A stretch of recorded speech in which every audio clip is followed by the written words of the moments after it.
the Workforce Connections podcast, where we discuss workforce development in Southern Nevada. Here's your host. Hi, and welcome to another episode of the WC podcast. Today, we have a very special guest, a friend of mine, somebody that we've been working with for many years now, but she has officially become recently a member of the Workforce Connections Board. That's because she is our Superintendent of Schools for the Clark County School District. Please welcome my friend Jhone Ebert. I am so excited to be here today, Jaime. Thank you. Yeah, and we're excited too because, again, even for years now, even though we've been working together, we now get to work in a closer manner because we get to support you as our superintendent, fifth largest school district in the nation, 300 plus kids, 40,000, employees. You have a big job. And so we've made that commitment years ago where we want to help our school district in any way we can, convene other partners that can push in that direction. We have many projects that exemplify that commitment already, but we'll get to that and talk about that relationship. But before we do on the program, we always like to allow our guests to tell our audience, our listeners, our viewers, where they were born, where they grew up, where they went to elementary, middle, high school, and perhaps kind of tell us about even their first job. So would you please share that with us? Oh, absolutely love to. So I was born in Southern California, sunny Southern California. Who doesn't love, wonderful place to grow up from. Multiple elementary schools, but I do remember specifically my fourth grade teacher, Miss Golub, who was just phenomenal, amazing. If she were still with us today, I'd be, going to visit her and tell her how wonderful she was. Middle school and then high school, I graduated from Estancia High School in Costa Mesa. Wow. That was a moment ago, but loved it and just enjoyed. Went to college, Fresno State, ended up with my degree in mathematics. Knew that I wanted to go into teaching. It took me a moment to get through college. I worked my way through college. So, it wasn't just a 4-year adventure. It was a little bit longer, but it was great. I wouldn't trade any of it. And then earned my master's degree at UNLV. And what was the last part of that? Yeah, your first job. My first paying job. Yeah. Yes, my first paying job actually was prior to being 16 years old. I actually could work on cleaning boats. Nice. And so I did that in the summer, and they'd pay you cash to clean boats. In Costa Mesa. And I'd go down to the beach and do that, and then work a little bit setting up people that were going out to rent the boats. So that was my first job, cash, getting there on time. I rode my bike. Wow. I couldn't drive. So rode my bike to work, and it was a wonderful experience. Yeah, you grew up in a beautiful area, Costa Mesa, weather, low crime, at least back then for sure. But no, that's a beautiful area. What were your favorite extracurricular activities there in high school? Oh my gosh, I did quite a few things. Okay. I played volleyball. Nice. I was a swimmer also on the swim team. I love the ocean, the water, all of those things. And I bet you this is going to surprise you. I was a cheerleader. Nice. Wow. So, all of those extracurricular pieces. Wow. Was engaged. I give so much to the educators that have been in my life who knew that there were things that I didn't know I could do, whether it was academically or athletically. The educators helped lift me up, my sister, my brothers, to become amazing human beings. That's awesome, Jhone. Yeah, I didn't know that about you, so I was glad to hear that you were a student athlete also and a cheerleader, which explains a lot about your. We were talking earlier off camera about your character. You don't lack in energy, don't lack in lifting other people up, and that's kind of what a cheerleader is. So now you get to do it, not so much for the sidelines, but from the position as leader as the organization. Every day. I was out at Mojave High School this morning with a student who we should probably get on your podcast. But he is dubbed himself Mikey Get It Done. And he wants to have concerts for students that are young adults that and you would appreciate this, between the ages of 16 and 20, who don't have a lot of activities in the evening. They want a safe space where they can play music, dance, all of those pieces. And this is someone in high school. So lifting him up making sure that people are aware of all the great things that are happening with our students, with our teachers. Fine and Performing Arts went to LVA concert last week, world class. It was amazing at the Smith Center. We have so many great things going. So it's easy for me to, scream it from the rooftops of all the wonderful things that are going on in our destination district. Yeah, no, there really is. And this is why I think we also made the commitment to always do what we can, because it's too often that those things that need improvement or those, the not so good things are always front page. But yet the fact that we, for years now, have had some of the best CTEs programs in the nation, number one CTE magnet school in the nation in SECTA, the new one where Ryan is, there's some amazing things happening and not enough on that. So I'm glad you do have an interest in making sure you're the voice, sharing that there's a lot of good stuff happening. Yes, there is. There is. So earlier, we're going to transition now to learn more about that second part of your career where, how did you get to become the superintendent of the fifth largest school district in the nation? I mean, I know you left the district, you went to New York to head up there, but I want you to share it with the audience. But before that, again, off camera, you asked me a really good question. What are some of the most interesting things that have happened through this podcast information? I just remember one that was really like, wow.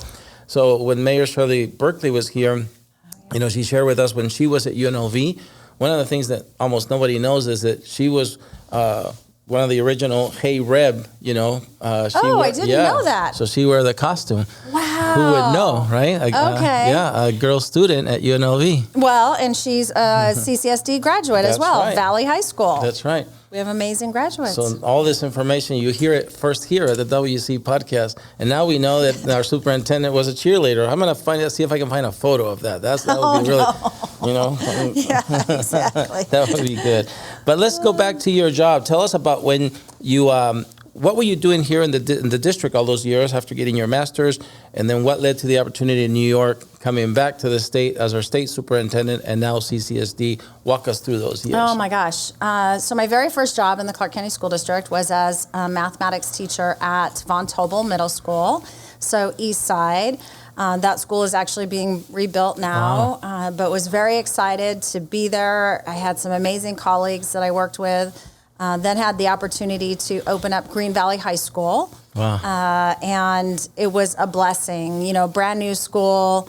It actually was when the internet was first coming into school buildings. And so, the 90s. we wired, last century. Yeah. And it was a wonderful, wonderful experience. Carol Johnston, where we have a school named after, was my principal. And that passion and caring and can-do attitude of, doesn't matter what it is. If we're focusing on children and doing right by them, then we're doing a great job. If we're doing things because of the adults in the room, then we're not doing a great job because we're here for the children. And then, believe it or not, I had 10 other jobs in the Clark County School District, so we won't talk about all of them, but a few. I was the director of magnet schools. So at the time, we had 13 or 14 magnet schools and made the determination that we needed to start opening more and had the ability to open more. One that we're really proud of that people questioned was Del Sol, Fine and Performing Arts, right? They, last year, were recognized as the magnet school in the entire United States. Wow. People at our very also world renowned school, LVA, right? Academy of Arts, right? That school, the community there was a little bit nervous about opening up another, fine and performing arts school. The fact of the matter is, we flourish. We need to have more and more. But that was a little bit of a, people came to the school board and hey, what is Ebert thinking? What is the superintendent thinking? But is the right thing for kids. Yeah. It was assistant superintendent for curriculum. One job that I had is the chief technology officer for the Clark County School District. I grew up on the education side of the house, had the opportunity to become the chief technology officer, deployed hundreds of thousands of computers, started, actually before that, the first online school in the state of Nevada, right here in the Clark County School District. We were doing distance education because 8,000 square miles. Yeah. There's no school district, we do have our other colleagues here, but no other school district that has that land mass with urban, suburban, and rural. Yeah. If you add all our rural schools up, we have more rural schools in the Clark County School District than the rest of the state of Nevada. Wow. So it's an exciting time. That was an exciting job. How do you make sure you get the same learning opportunities out in Mesquite and Boulder City and Good Springs that someone has here right across the street. So that was fun to figure out those high quality problems to make sure that our kids have resources. When I left the district, I was the Chief Innovation and Productivity Officer. So a lot of things in that portfolio, all the curriculum, the technology, bringing that together, the testing was fun. Went to New York for 4 years. Yep. It was an amazing experience. I was a little nervous because 25 years, in the fifth largest school district, you think you know everything and what's going on. But having that experience back east, I couldn't have paid for that. The portfolio that I had there actually brought in higher education. So my portfolio was pre-K to 20. And then all of the private schools in the state of New York. So it was roughly 1,600 private schools, and then all the charter schools. So being able to have that experience in New York and then come back home as the state superintendent of public instruction and knowing Clark County, it was amazing. The governor at the time, Governor Sisolak, gave me the option. Do you want to live in Las Vegas, what you're used to, or do you want to live up in Carson City? And I said, I haven't lived up in the north. I'm going to go try it. Loved it. Absolutely loved it. The bears walk the streets with you, the deer. It was just amazing. How many years did you spend up there? I was 6 years. Wow. Yeah, 6 years as the state superintendent. Loved every minute of it. I want to go back on that. There's some hard times. Yes, we had this COVID. thing called the pandemic, right? And so it was, what was nice is I had been all 17 school districts on the state public charter school authority before that happened. So it built a relationship with the school boards, with the superintendents, so that we could have a conversation about and not apply the same thing everywhere. That's what some people want to do. They would just want to say, okay, 100% of the people need to do X. Well, especially because our state is so diverse, you can't always take something that works really well in an urban school and apply it to a rural school. Different contexts, different people, all of those pieces. So it was an amazing job, and then had obviously the opportunity to apply for the superintendent for the Clark County School District. Yep. And am just having a blast. Unanimously appointed. Yes. Which was wonderful. It was very wonderful. Yeah. And we're happy because during that time when you were the state superintendent, we already had the CCSD superintendent here on our board for a few years, which has helped us develop some of these partnerships already that you're going to help us further. But even as the state superintendent, you cared about our work. And so when you expressed interest on being on our board, we jumped on it. And so you've been on our board even before you were the CCSD superintendent, which we appreciate and love. Now we get to support your focus on this regional level. Again, you probably already, knowing you, intend to partner with your peers of the other 16 counties. But our region is something that we are called to support. And so again, really happy that you wanted to be a part of that even before in your state role. So let's move on to the next one. I think one of the things that we're all aware of, not just that it was a unanimous appointment, which is great, I think, in today's climate, but even though your predecessor was an interim for a while, Brenda, you are the first woman to be permanently appointed as a superintendent, again, of Clark County School District, 5th largest in the nation. That's historic. What does it mean to you personally to be the first formally appointed woman superintendent of this district? Yeah, it's when people say that, it's still mind-blowing when you think it's 2025. Mm-hmm. So to be the first Asian, superintendent, that is something that I'm very proud of. But more than that, I'm really excited for our students, boys, girls, doesn't matter, whatever age group, that they can now see themselves becoming a superintendent of the school district, that they have a path to success. We hear a lot, if you see it, you can be it. And so having that opportunity to serve as the superintendent, that they know that it doesn't matter of if you're a woman, if you're a man, if you're Asian, if you're Hispanic, that is beside the point. Your capacity that you have to be able to do the job is why you're selected. Yeah. Very excited and honored to serve in this role. It's year 36 for me in education, and I don't see myself doing anything else. I don't see you going away either. You have so much energy, and we're grateful, blessed that you decided to take this big role on. And you're right, it's 2025. It should have happened sooner because my daughter graduated in 2013 from the school district. But it's great that, half the population who are girls get to see a woman as the leader. And so now hopefully it'll become more normal, more prevalent, not just in Clark County, but in other areas as well. I know in Lincoln it's such already. You introduced me to the Lincoln superintendent at the gala. Yeah, so hopefully that continues to be the case. I also made a mental note to point out that you were talking about the chief technology officer. And I don't know if the title has changed, but you just hired somebody in a high technology role in the district, right? Yes, we're really excited to have Magunth join us as part of our team. If you follow him on LinkedIn, you can see the energy and passion that he brings not only to technology, but to life.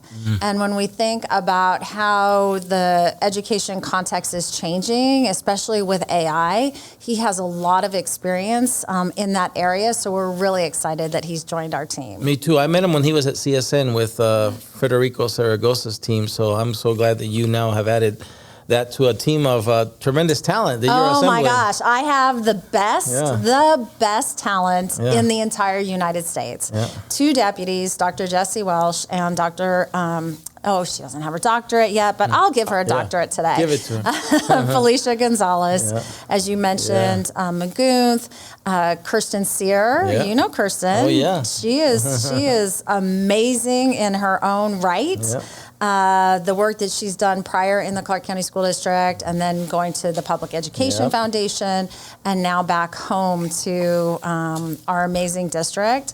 And I can go on, but the team is on fire. Yeah. And again, focused on children. There's a lot of noise that goes on out in our community, again, trying to change that narrative of, something that happened 10 years ago. That we need to leave that in the rearview mirror and be looking toward the future of what can be done, what is done. Again, lifting up all the great work that is done, and then also building out that future. Just as exciting with this team that we've pulled together. I think the community has noticed that it says a lot about you that those team members want to come and be a part of the effort. I also like that you already have attended the Vegas Chamber events where they can know that the past is a past, but whether it's our partnership with the Vegas Chamber, Mary Beth Sewell is on our board as well. Yes. The LVGA, Danielle Casey, the new CEO, on the Workforce Connections board. So all of you are here for a reason, because we all, again, need to push in that direction and make sure those 320,000 kids leave the school system with the skills they need to compete in this economy. And that there's multiple actions. I've always heard you say being ready for life is not just university or college, but it's military, it's apprenticeship, it's trade schools, it's everything. And so I love that, again, now that gets to be solidified. But again, all of us need to support you and your team in that effort of getting there. So count on us, Jhone. Yay. I know you're a big cheerleader. Oh, yeah. I believe in your work and your team. So we're going to continue to work together and support you. Tell us a little bit about how different it is to lead a state system, as you did for 6 years, well, more, because New York and Nevada. How does it differ in scope and size to leading a district? Yeah, so when I left the district 10 years ago and went to New York, I had that experience of policy. I went into that job thinking it was going to be very similar to school district. It is not. And when you think of New York, the first chancellor there. Do you know who the first chancellor was in New York? No. Yeah. Alexander Hamilton. Wow. I know. That's a great... So the history that is there, right, much longer than Nevada, and policy and thinking about everything from funding to policy, what age people start, what they should learn. I was able to bring back. So at the state level, the state superintendent, really happy now that we have a new state superintendent. Dr. Victor Wakefield is here. Yep. He will be working with all of the policy, working very closely with the governor, the legislators, the State Board of Education, as well as the school district leaders to shape the future. What was really nice during my tenure, both working for Governor Sisolak and then being reappointed and working for Governor Joe Lombardo, is that they too are focused on what is right for kids. Mm-hmm. And so building out policy that does that, but it's also not about only building out policy, but what do we need to change and get rid of? So Governor Lombardo asked us, he said, I want you to get rid of any policy that is not effective. Yes. Okay. So we made a list. Our team actually removed over almost 30 different regulations that were in place that were either old, antiquated, same thing, but that needed to change. So that was a wonderful exercise working with the superintendents. Now, as CCSD superintendent, it's implementing the operationalizing policy. Them, huh? Correct. Wow. How do you take what now the governor, the legislature have put into place, shaped, and make it happen within your context, within the Clark County School District? Having the 25 years of experience, having 10 different jobs, both on the education side of the house and the business side of the house. I supervised COBOL programmers that were in charge of making sure payroll ran. So being back home now, all of those prior experiences, it's just a perfect setting to not only have the practical, the operational piece of the school district, but also too what legislators, governors, how they envision supporting the role and easily take that into our current context. Meet quite frequently still with both the majority leader and the speaker. I spoke with the speaker yesterday. All of those things that we still need to have changed as we reinvent education, inclusive of workforce, and really build that strong bridge to happen. So it's policy mainly at the state level, working with legislators, and then the implementation at the district level. Obviously, scale is huge. I tell you, the folks at the Nevada Department of Education, it's one of the smallest departments in the United States, and they do amazing work every single day. And so lifting them up, thank you for giving me, 20 seconds to lift them up. Of course. And then, moving now back home to 44,000 employees. It's been amazing. Yeah, and I think the governor was here a few weeks ago and talked about that legislation that him and, Senator Cannavaro worked on together to, again, kind of bridge.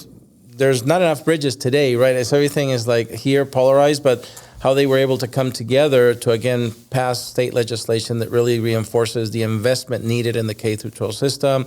But as he says, also the accountability, right? Yes. Both things. And I know you believe in the same thing, investment with accountability. So, yeah, really excited about what's to come next. So that brings us to our next subject. These are words that are said by everybody. We need the kids to be college and career ready, right? I almost believe it's the same, the post-secondary life can include college, but doesn't have to, can include university, but doesn't have to. Again, there's great apprenticeships, great military careers. What does that mean to you to be college and career ready today? And how is CCSD, what's the vision to prepare those students when they leave that stage to be ready? Yeah, so holding all of that, right, both concepts or three concepts in your head at the same time. The fact of the matter is when our students graduate, Clark County School District students graduate, we want them to be prepared to build a home, a life, and a future. Whatever it is that they see themselves. And getting to that point of knowing that school is preparing you. We have the Nevada Portrait of a Learner, which drives communication, collaboration, all of those components, self-reflection, because there are times, and I do it all the time, right? The day is ended. Did I do what's best? What was accomplished? Is it in the best interest of all children, right? That's reflection. So those pieces of building out a vision of what I can be. So specifically, we have CTE courses, right? We have dual credit courses at the high school level. We have advanced placement courses, right? College Board has recognized Workforce Connections for making sure that those pieces continue on and moving all of our students forward. You have the dual enrollment too. Dual credits, thank you. Yes, actually, so data on that just came out recently. We are the third, as far as a school district, the third highest completers of dual credit courses in the nation. Wow. Right, another positive thing to lift up, and I'm very thankful. We have our new president at Stacy. Stacy. He was here 2 weeks ago. Oh, okay. They all beat me to the mic. But yes, Stacy has been phenomenal. That's one of the very first things that we talked about is expanding College of Southern Nevada, dual credit courses. Our colleague, friend, president Brian Sandoval at UNR has been amazing in bringing and making it easy for our high schools to have those courses. UNLV is stepping up. The fact of the matter is all of them, and Nevada State University as well. We have so many students in our state that if they all work collaboratively together, all of our students can be served. Right now, we're still not where the capacity could be. And so we're building that out and we're really excited in that respect. When we think about college and career ready, we've mentioned it a couple times. Our magnet schools are not only nationally recognized, but world class. And we continue to add seats in that area. This last school year, and this is K-12, we added another 13,000 seats for students, right? We opened up a new South Career Technical Academy. The fact of the matter is with college and career CTE courses, right? It's not just an elective, but it is an imperative to our economy in moving forward, that students have those experiences in the classroom while they're in high school so they can then move forward in their life. Thank you for that deep insight into, the difference between state and district and how you set policy and then have to operationalize it. Before I go into the partnership, take a little deeper dive into the partnership between Workforce Connections and the district, I wanted to share with you an example that I live because I was asked to come and give subject matter expert testimony to the legislators when it happened the last 2 legislative sessions ago now. For years, that had been an impediment as we bring employers into the system to be the voice of what the talent pipeline needs to look like. They brought up an issue that says, when we want to bring a CCSD student in for an internship, every employee in our company needed to go through a background check. And when you're a small mom and pop with 4 employees, maybe that's doable. But when you're the Bellagio, when 10,000 employees, that's impossible. And so we were limiting, they changed that rule. And so now it's that, and we want obviously background checks because our children's safety is important, but it needs to be of the supervisor that's responsible for the internship. And so that's much more doable. So now employers can say, I can do that. Let me welcome that child 100%. Into the work experience. So it's just one way, I think, as you said, how policy, it's important to set good policy because when you operationalize it, that's when the challenges come. So thank you for mentioning that. But on to our partnership. It's years in the making, and I remember joining this organization at one time, Jhone, where you've been out to our board meetings. I think, as a matter of fact, last time you sat very next to Stacy, right? Very close to him. Yeah. So it's really cool to see in the room again the right voices, the head of the LVGA, the head of the chambers, prominent business leaders so that you and Stacy can hear directly from them. And there used to be a time where we didn't have that. Here at Workforce Connections, the district was represented, by somebody who had the best intentions, the best heart, cared about the work. But unfortunately, after the employer or the group needed something, they had to go back to a district of 40, 50,000 employees and talk to their supervisor so they can ask their manager, so they can consult with their director, so that one day, 7 levels up, the superintendent might make a decision. But having you here as the decision maker, as the leader, makes all the difference in the world, because we can immediately get your voice, go to the employers and say, this is what we need to do. And it's allowed us to build some of these things. Here's a list of some of the examples that we have accomplished together. Every year we have a cohort of some of your best counselors that become workforce fellows. Yes, we embed them. Workforce fellows, yep. I love them. For 9 months, we teach them about all the stuff that's accessible for kids in our system. We have the vocational training at Peterson Academic Center, where we partnered to bring in hospitality equipment, IT equipment to increase vocational training. We have you were instrumental at the state level for the Industry Classroom online platform that all the counties share. And we now have brought employers onto that so they can interact with the classroom. You've seen our activity book, coloring book, which is the Workforce Blueprint for Kids, where we work with the LVGA and the chambers to grab labor market information and actually make it accessible in the earliest part of this talent pipeline, which is the elementary schools. So, I'm leaving out some, but what are your impressions or your thoughts, I should say, on this very intentional, purposeful collaboration between the ecosystem that Workforce Connections convenes with the Clark County School District? I'm glad you brought up the Workforce Fellows because they have direct contact with our students, right? So the counselors, and the fact that it's not just, hey, you're a Workforce Fellow. You actually make them work. You make them produce a capstone project, which then has changed the work within the Clark County School District. So very important. The other piece, you asked about other things with UNLV. During the pandemic, making sure that people had the resources or have, and correct me if I'm wrong, that you're still providing support, because it's one of those professions, and it's still mind-blowing, the teaching profession. We ask you to come and be a student teacher, and oh, by the way, quit your job, you don't have any health insurance, all of those things, where in any other profession, they pay you. So you helped bring on and your team helped bring on the apprenticeship part of teaching, which is huge, right? Teachers are the ones that create all the other professions.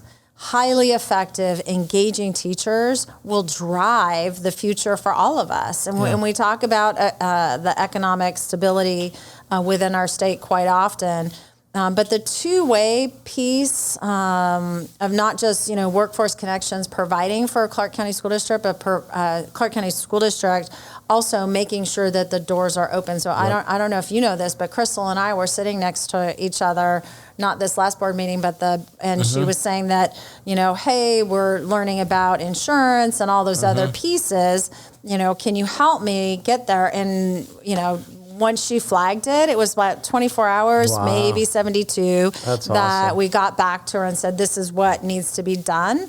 So it is a two-way street of making sure that those that want to work with us in our schools have the right information to be able to, whether it's a state regulation or federal, and that we are open with our doors to the workforce making. And size, you kind of alluded to earlier, not just the large entities, because in this room, right, we had the signing day for those that were going on to the MGM. The culinary students. The culinary students. I mean, why? Signing day for culinary. We have signing day for athletics. Why not culinary? Why not welding? Why not, lifting up everyone and all the work and the partners, because we can't do it alone. We cannot do this work alone. We can do it all together. But with that, rounding all of that out, there's a massive piece of just listening, especially at this moment in time with all the noise that can be out there, of listening to each other, what research, we know the jobs that will be available for our students. We know drone technology, right? Federal funds are going to be coming to Nevada in that area. How do we make sure that we have well-prepared students and that students can be engaged early on. And as early as I talked a lot about high school, but middle school too, and elementary, that they can see that, drone technology, mineral mining, all of the great things that we have in our state. AI is coming faster than, Yep. I'm glad you mentioned those things because the list is too long, but I do love that, again, collaborative, as you said, all of us together between CCSD, UNLV, the Public Education Foundation, and Kristen was there. She was instrumental in that, and Workforce Connections to move non-teacher employees of CCSD up that career pathway to become teachers, right? And there's cost to that. Like you say, you can't ask them to take time off without pay and so filling those gaps, we did it in a very innovative way. That pilot's been very successful. We talked to the governor about it too, and he loved the concept. And so that's hopefully going to scale because we need to make sure we have a plentiful pipeline of teachers for the reasons that you said. So if you, and again, we could talk about, I think, this stuff forever, so we're probably going to have to back again. We're about to move offices, as you know, and in the brand new podcast studio, we're going to have you back to talk maybe more in detail about the partnerships, but I know I have to move on to ask you this question. If you had the opportunity, I know this is, there's legislators, there's a lot of things, but if you had a magic wand and you could redesign public education from the ground up, what would be your top 3 priorities? Yeah, I love that question. I mentioned the Portrait of a Nevada Learner earlier. We've been working at the state level with school districts. We actually have 6 school districts that are all in, and they're moving toward mastery-based learning. And that removes time from the equation because everything that has been built, you go to school for 9 months. The school day is just over 6 hours. You go to school Monday through Friday. Just all of those pieces. High school starts at 7 a.m., which is a whole nother show we could do later. But it's all based on time. And really, I don't think that's what the workforce does every single day, right? They base it on what are you bringing your intellectual capital to the business? What is it that you're producing? Those types of that type of thinking is very important. So first and foremost, you said I get 3, right? Yes, 3 top priorities. Okay, so one is the Portrait of a Learner, that everyone, including the community, is well versed in what that means in the work that we're doing. With that, when students know and they own the learning, it is going to change all of those pieces because we ask students quite a bit, you haven't been coming to school lately. Well, why? Why do I need to come to school? They don't see the purpose. And this generation, when you talk to them, they are so used to getting an immediate answer. Whether it's right or wrong, they're getting an answer, they're getting feedback. They love playing the video games, and if they fail in the video game, something happens, they're playing and something happens, they fail. They continue on because that failure teaches them something. Somewhere in education, we lost that it's okay to fail. In the K-12, it is okay to earn an F. Absolutely. Because now we know that you don't understand something, whatever it is. So number 1, Portrait of a Learner, which allows the student to see themselves. We know that they'll start coming back to school, all of those pieces. Number 2, the literacy component, having families engaged and the entire community. We have the book bus. We have Read With Me, which has 30 different organizations working on literacy. But it's not only literacy, but biliteracy. When we start thinking about the diversity of our community, it's okay to speak multiple languages and to be literate in different components. Let's make sure that we're all literate around the English language and then add those pieces around it. And then the other component is just perfect. Changing and it links into the Portrait of a Nevada Learner, is that every high school student, when they come into high school, that they're choosing. We spoke about Ryan earlier, Cordia, he's the principal at the Northeast. Students there identify, I want to be, he uses marine biologist as one of the examples quite frequently. Okay, great. You want to be a marine biologist? You're going to be enrolled in Algebra 1. We're going to make sure you take biology. It then changes the narrative of, we're going to enroll you in Algebra 1, or we're going to enroll you in biology because you're a ninth grader. There's a complete disconnect with that. We're saying because you're this old, you're taking that class. But if we say you want to be a marine biologist, you're going to take these classes, then now the student owns it. So, rounding that out, the Portrait of a Nevada Learner work, literacy component, and then the workforce piece so that students see themselves early on in education to success, and we make sure that they have the coursework that they need to be successful. I wish I was Harry Potter and can hand you that magical wand so you can make it all happen. Yes. I know that's going to take work, but again, count on us as part of the team that's going to support you get there. Our final question, because we've run out of time, and so I think we need, is it fair to say we're going to have you back? Oh, 100% I'll be here. But let's finish by saying, if you could look back at the 18-year-old version of you, because I often do, and I wonder, would he take advice? I wonder. But if you could look back at 18-year-old Jhone Ebert, what advice would you give her?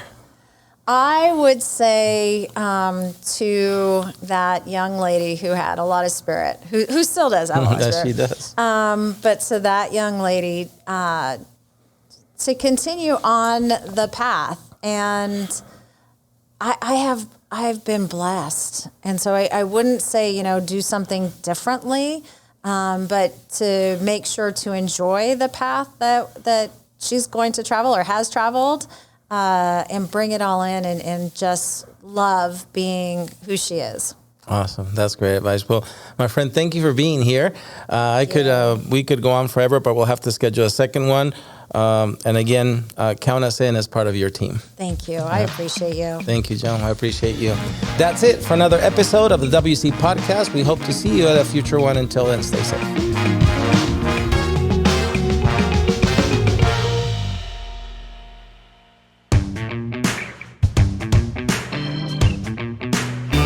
Jhone, thank you for staying over for our lightning round call against the wall. Are you ready? I'm ready. I think I'm ready. Let's go. Favorite food for dinner? Oh, Thai food. Favorite beverage with dinner?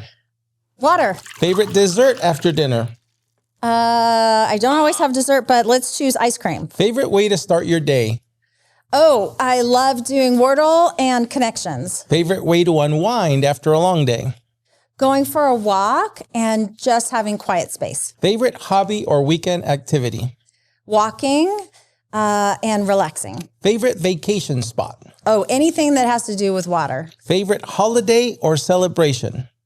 Holiday, oh my gosh. Birthdays, I love celebrating birthdays. I love celebrating everything. Yeah. Favorite professional sports team? Oh, I have to go with the Raiders. Very good. If you could, the Aces. Aces? Yes, the Aces. Knights. Yeah, we have tons. We have tons. If you could visit any place in the world, where would it be? Oh, my next place that I want to visit is actually Thailand. Wow. The very best part about living here in Southern Nevada is? The people. Your favorite thing about being the superintendent of the Clark County School District is? The students. And if you could travel back in time, you would travel to? Wow, that's a tough one. A time zone or a... Time. The governor traveled to 1836. Oh, my goodness. Okay, the governor. Wow, he's crazy. I think I would go to just the 60s. The 60s seem like they would have been a great time. And 3 words that describe you are? Passionate, caring, intelligent. I couldn't agree more. Doing the WC Podcast here with us today was? Fantastic. Jhone, thank you for staying over for the lightning round. Thank you.